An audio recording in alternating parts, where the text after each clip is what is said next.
It's not our intention to decide which clam bake is right for you, but to teach you the correct way to prepare, cook, and enjoy your own New England-style clam bake. Whether you're throwing a beach party for a dozen people, or trying to make a larger gathering special, or if you're just planning an intimate gathering for 4, the techniques covered on this tape will get you ready to cook any size clam bake with confidence, regardless of the size party you're having.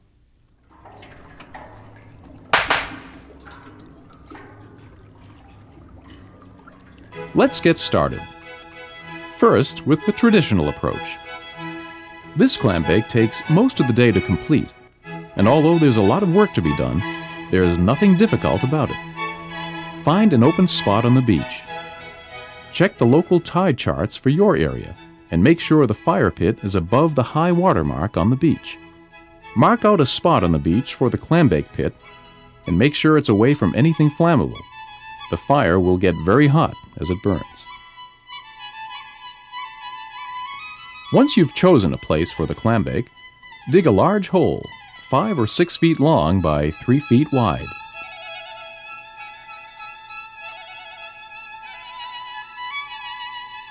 The hole doesn't have to be very deep. A foot or 2 should be good enough. The hole should be big enough to contain the entire bonfire.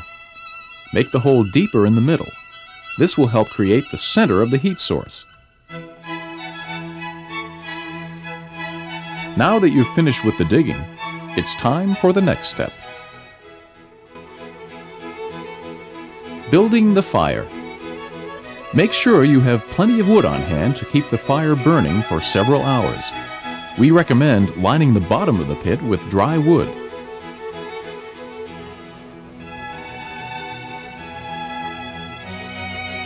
When the wood is in place, it's time to add the rocks.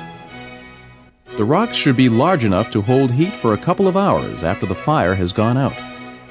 The rocks will act as the entire heat source for your traditional New England-style clam bake, so add plenty. When you've finished adding the rocks, cover them with more wood. Form a pyramid with wood on top of the rocks. Fill the pyramid with kindling wood, as this will help get the fire started. Use only approved charcoal fire starters and never use combustible fuels to start any fire. Be careful starting the fire.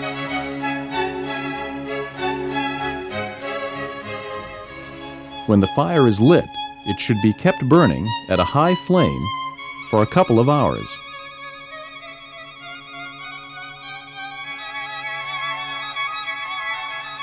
It may be necessary to add more wood as the day goes on.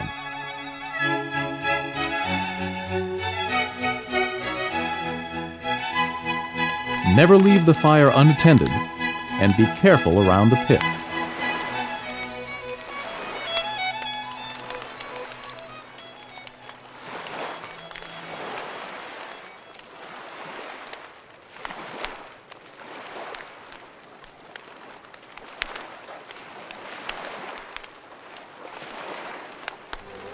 The fire has burned down after many hours. The rocks are hot enough to cook on. Use a shovel to clean the rocks of any unburned wood or embers. They cause a smoky taste in the food.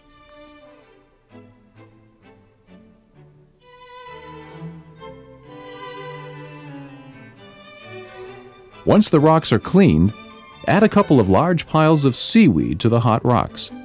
Remember, it's the seaweed that creates the steam that cooks the food. Spread the seaweed out and cover the rocks. The seaweed will begin to create steam almost immediately, and you'll want to capture as much of that steam as possible. Have your food ready to add to the bake as soon as you add the seaweed. Lobsters and vegetables should be placed directly onto the seaweed.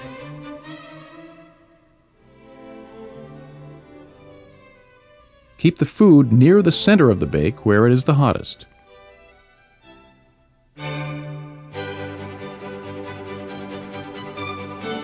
Add the steamers to the top of the pile .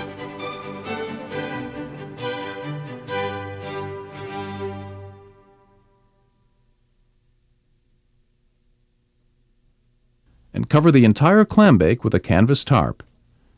Use a shovel to tuck in the edges of the tarp.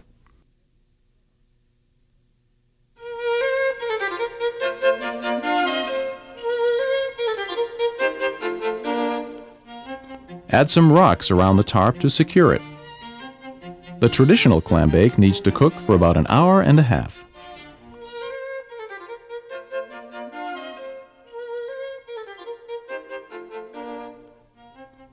Back on the beach, near the end of the day, the traditional New England-style clambake is finished, and it's time to enjoy the fruits of your labor. Carefully pull back the tarp. The steam will be hot.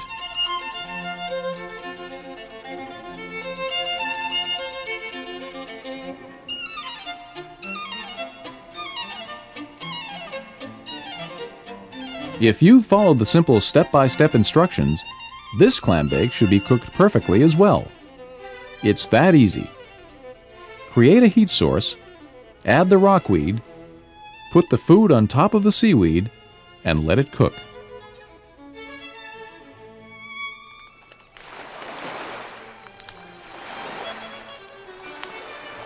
Enjoy a little taste of Cape Cod, New England-style clambakes.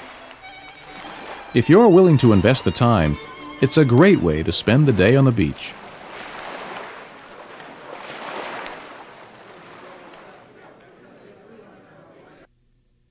It takes a little bit of work to clean a lobster, but we think the effort is worth it.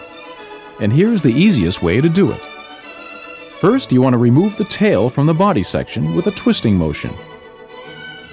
Most of the meat in the lobster is found in the tail, and the tail can be cleaned very easily.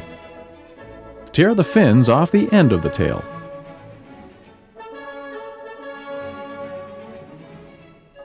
Crush the tail between your two hands and pull back on both sides of the shell. Use your thumb to push the meat out of the tail section. It should come out easily. Clean the tail. Pull back the meat and remove any roe. Only female lobsters have roe. Devein the tail. All the meat from the tail is edible. The next big source of meat found in a lobster is in the claws. Twist the claws off of the body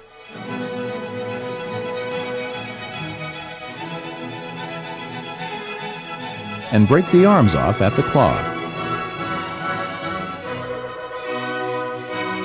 Pull back on the thumb and remove it.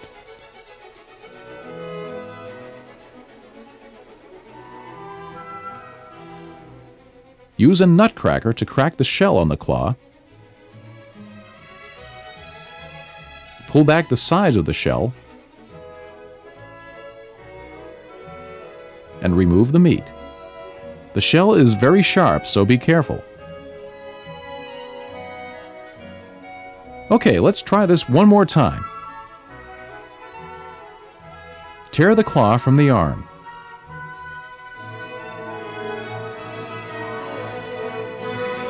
Remove the thumb from the claw.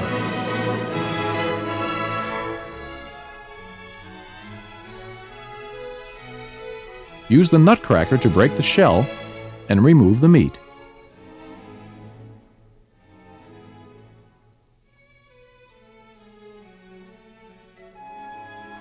The arms have quite a bit of meat in them. You can either use the nutcracker, or if the lobster is soft-shelled, peel the shell back with your hands.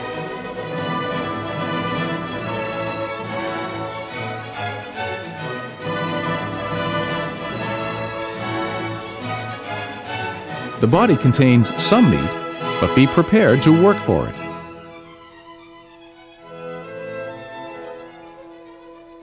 And the meat in smaller legs can be sucked out like a straw. Now that we've cleaned the lobster, it's time to eat the steamers.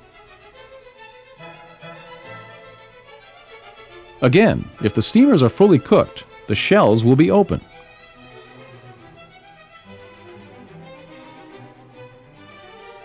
Remove one side of the shell and pull out the entire clam. Peel the skin back from the neck and discard. We recommend washing the steamers to remove any sand and using melted butter to add a little flavor.